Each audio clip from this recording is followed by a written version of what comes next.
the way the motion has been structured for discussion under 193 clearly indicates the intention of the government and the direction in which it wants to take the debate.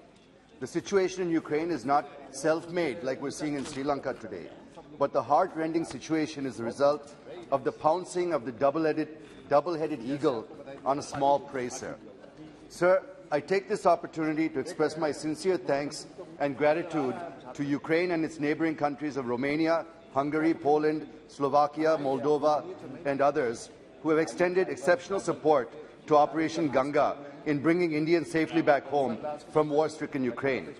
I also thank our Honourable Prime Minister for his guidance and Dr. S. Jaishankar ji for his exceptional leadership in times of crisis. I also extend thanks to Sri Jyotiradittya Scindia ji, Sri Kiran Rijiju, Sri Hardip Singh Puri, and General V.K. Malik, whose presence on the ground has made a big difference in coordinating the evacuation and helping the Indians stranded there. I'm sorry, V.K. Singh. My apologies, sir. Mr. V.K. Singh. Sir, Vladimir Putin's dream is becoming Ukraine's nightmare.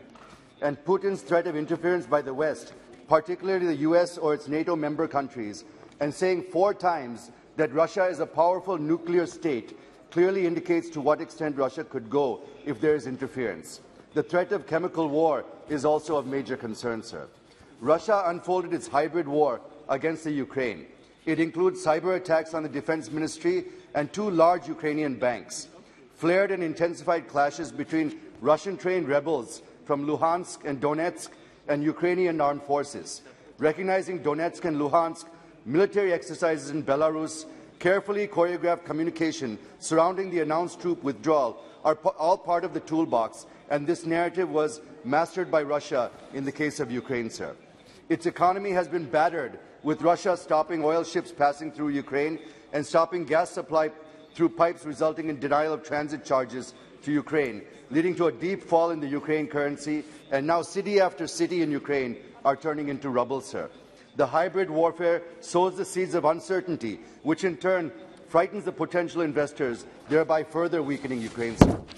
As per the latest reports, Russian forces have encircled Chernihiv, a city between Kiev and the Russian border. Mariupol, Kherson, Melitopol, Kharkiv, etc. are under total control of Russian forces. Russia is now planning to create a corridor between the Crimea and areas held by the Russian-backed separatist forces in Donetsk and Luhansk, up to northeastern part of Ukraine, for the reasons known to all of us, sir. But we must acknowledge what is happening today in Bucha is outrageous and inhuman, sir. Sir, the stand taken by India, be it at the UN Security Council or in Quad Foreign Ministers meeting at Melbourne in the 2nd week of February, or during discussions with the UK's Foreign Minister, is welcome in my opinion, sir. I fully endorse and appreciate the Honourable External Affairs Minister's stand, which of course is the stand of India, that the group should focus on cooperation and collaboration rather than confrontation. It is true that confrontation can only escalate the situation, which is not good for any country, while cooperation and collaboration will help douse the conflict between Russia and Ukraine and ensure long-term peace and stability in the region. Sir, I agree that it is a tightrope walk for India between West and Russia. Sir, please, few more minutes, sir. I have some very important points to make. But this is what diplomacy is all about. So I suggest we take everything into consideration before making a statement. With pressure mounting from the West, led by the US, we have to make a very difficult strategic choice between principles and values on one side and pragmatism and interests on the other. Sir, I am apprehensive that Russia-China alliance and the East-West confrontation is narrowing down our diplomatic space, and at times I feel whether the time has come where we need to move closer to the US, and whether the Quad Summit in May this year is one such opportunity for India to do so. So I wish that Honourable Jaishankar ji would throw some light on this as to where India is moving.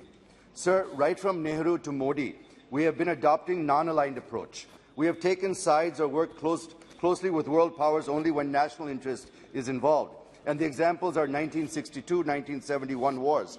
But at the same time, Indian diplomacy has passed through rough weather when the USSR invaded Hungary in 1956 and Czechoslovakia in 1968, or Afghanistan in 1978. But here, in the conflict between Russia and Ukraine, I don't see any national interest involved, and hence the stand taken by the Honourable Prime Minister and the government India is welcome, sir. I am sure and confident that India will never kowtow to either the US or Russia or any other country for that matter. Sir, please, couple of more minutes. Sir, we were in a bipolar world after post-World War II. It moved into a unipolar world at the end of the Cold War. And now another change in the world order is taking place. Where are we going to stand at the end of this? Is it going to be another bipolar or tripolar world with China and Russia? Or will it be a multipolar world where India also will be its own pole? Is, I think, what we need to be looking for, sir. Sir, I had a few points on the students. I'll skip to my... There's a few bullet points. Economic bullet points I think I should address, sir. Sir, more than 500 million of our exporters' payments are stuck in Russia due to sanctions. How are we handling this? Sir, Ukraine is the third largest producer and exporter of maize, which we need for our poultry sector. Ukraine and Russia are also top 2 exporters of sunflower oil, which we import. Along with sunflower oil, there's also the problem of getting soybean and palm oil from Indonesia since rates have skyrocketed. So what is the ministry going to do? What are the alternative arrangements to meet these demands? So Russia is also the second largest exporter of muriate of potash fertilizer, which we import. Out of 5.09 metric tons, 1/3 come from Belarus and Russia. Ukraine is also the largest supplier of urea to India. So how is government planning to address this? We're also importing crude oil from Russia, albeit less than 1%. But the petroleum minister has gone on record saying that it'll take time to fill this shortage. Also, sir, there are reports that India will import more oil from Russia and pay in rubles. Please kindly explain this. Exports from India, like medicines, tea, etc., to Russia are impacted due to shipment concerns, as war is blocking them and rerouting through Iran, which increases the costs. Sir, there's also a shortage of containers. So how government is planning for safe transport of our exports to Russia? Sir, I will conclude now, sir. Sir, I would not subscribe to the statement made by Mr. Biden that the stand of India is shaky. I would not subscribe because earlier America had conceded that India was an exception among its allies. So a carefully calibrated stand by New Delhi, I feel, has created a distinctive space for diplomacy by not only maintaining equidistance between the two powers, but moving towards a multipolar world